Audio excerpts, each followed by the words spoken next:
ചായകുടി കഴിഞ്ഞ് അവൾ പുറത്തേക്ക് വെറുതെ ഒന്ന് നോക്കി. അമ്പരചുംബികളായ മരങ്ങൾ തലയെടുപ്പോടുകൂടി നിൽക്കുന്നു.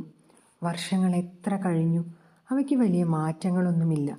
അപ്പോഴാണ് മണികണ്ഠൻ്റെ ഓട്ടോ കടകടാ ശബ്ദത്തോടുകൂടി മുറ്റത്ത് വന്നു നിന്നത്. അബി ഒരു കയ്യിൽ റൊട്ടിയും ജാമും പിടിച്ച് പുറത്തേക്ക് വന്നു. ശിവു ഓടിച്ചെന്നത് വാങ്ങിച്ചു. അബി മണികണ്ഠൻ്റെ മകനാണ്. ഇടയ്ക്കൊക്കെ വരും, കുട്ടികളുടെ കൂടെ കളിക്കാനാണ്. ശിവു അവളുടെ ഭർത്താവിൻ്റെ അനിയൻ്റെ മകളാണ്. അവൾ നല്ല മിടുക്കിയാണ്. കുട്ടികളെല്ലാവരും മുറ്റത്ത് പന്തുകളിയിൽ ഏർപ്പെട്ടു. പെട്ടെന്ന് അവൾക്കും കളിക്കാൻ തോന്നി. അവൾ വിളിച്ചു, അബി, നമുക്ക് ഈ ബോൾ പാസ് ചെയ്ത് കളിച്ചാലോ? അവൻ ശരിവെച്ചു.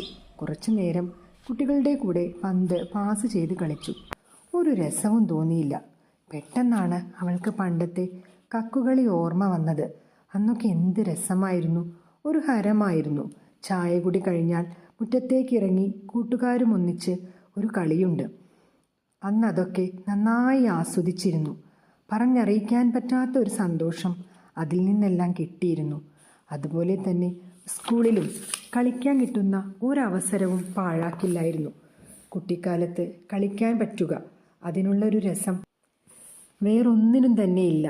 കളിക്കിടയിൽ വീട്ടിൽ നിന്നും വിളിച്ചാലോ വല്ലാത്ത അരിശം കയറും. കളിക്കുമ്പോൾ വിശപ്പും ദാഹവും ഒന്നും അറിയില്ല. ഇന്നാണെങ്കിൽ കുട്ടികൾക്ക് കൂട്ടുകാരും ഒന്നിച്ച് കളിക്കാനുള്ള അവസരം വളരെ കുറവ്. കളിക്കണമെങ്കിൽ പണം അടച്ച് അതിനായി രക്ഷിതാക്കൾ കൊണ്ടു നടക്കണം കളിസ്ഥലത്തേക്ക്. ആരെയും വിശ്വസിക്കാൻ പറ്റാത്ത കാലം. കാലം പോയ പോക്ക്. അവൾ വേഗം ചിന്തയിൽ നിന്നും മാറി അബിയെ വിളിച്ചു. അബി, നിനക്ക് കക്ക് കളിക്കാനുള്ള കളം വരയ്ക്കാൻ അറിയാമോ? ഇല്ല, എനിക്കറിയില്ല. എന്നാൽ ഞാൻ പറഞ്ഞു തരാം. സിമന്റ് തറയിൽ കളിച്ചാൽ പരുക്കു പറ്റും. നമുക്ക് ഗേറ്റിന് പുറത്തുള്ള മണ്ണിൽ പോയി കളിക്കാം. അവരെല്ലാവരും കൂടി അങ്ങോട്ട് പോയി. അവൾ പറഞ്ഞതനുസരിച്ച് അബി കളം വരച്ചു. അവർ കളി തുടങ്ങി. അവൾക്കായിരുന്നു ഏറ്റവും ഉഷാർ. 48 വയസ്സുള്ള അവൾ പെട്ടെന്നൊരു 10 വയസ്സുകാരിയുടെ മനസ്സ് പോലെയായി മാറി.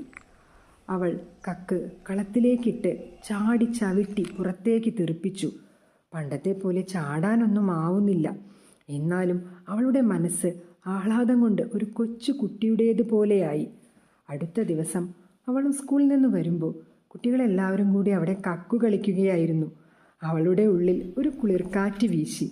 ഒരു മൃദുമന്ദഹാസത്തോടു കൂടി അവർക്കിടയിലൂടെ അവൾ തൻ്റെ കാറോടിച്ച് വീട്ടിനുള്ളിലേക്ക് ചെന്നു.